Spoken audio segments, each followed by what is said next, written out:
இப்போ ஏன்னா news channel தான் இருக்கீங்க. நியூஸே 24 பொறுப்பாளர் கூட்டணி வச்சுருக்கீங்க.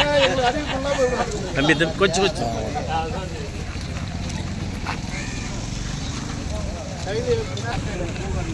ஓகே.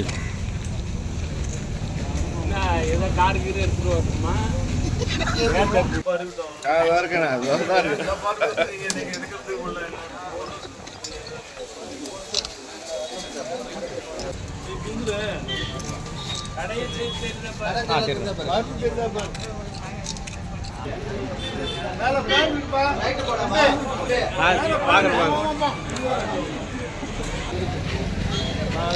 மாற்று எப்படி நடந்திருக்கேன்னு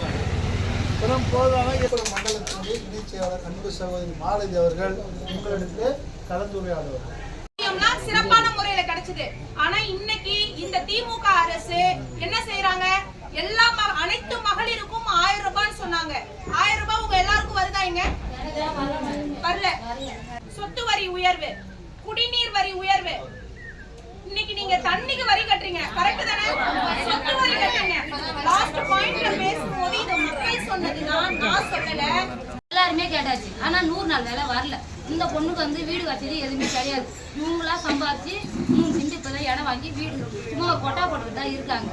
ஆனா எங்க போய் பார்த்தாலும் அந்த வேலை வரல, உன் பேர் இல்ல. உங்களுக்கு வந்து சுயதொழில் போக 100 நாள் வேலைக்கு ஆமா, இந்த திட்டங்களும் உங்களுக்கு சிறப்பா ஒண்ணுமே கிடையாது. ஆரம்பிச்சு நான் எனக்கு வந்து அந்த பொண்ணு முடிஞ்சது. எனக்கு வந்து 100 நாள் வேலை செஞ்சேன். 3 வருஷம் செஞ்சிருக்கேன். 3 வருஷமே எனக்கு சம்பளம் வரல. போய் பார்த்தா வரல அப்படின்றாங்க. எல்லாமே கொடுத்தாங்க. எல்லாம் நம்ம நல்லா இருக்கும்.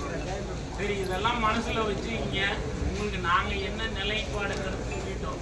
எங்களை விட எங்களுக்கு நீங்க சொல்லி கொடுக்குற அளவுக்கு இருக்கீங்க. பார்த்துங்க, நம்ம கிட்ட இருக்கிற ஒரே அஸ்திரம் என்னன்னா ஒரு ஓட்டு தான். அந்த ஓட்டை யாருக்கு போடணும்னு நல்லா சிந்திச்சு முடிவு பண்ணி போடுங்க. அப்போ முறையான ஆட்சி வரணும்.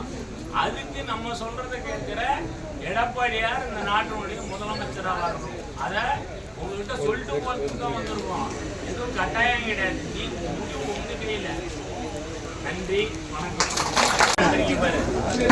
மக்கள் இருக்கிற தெளிவு கூட உங்களுக்கு இல்லை. பாத்துங்க.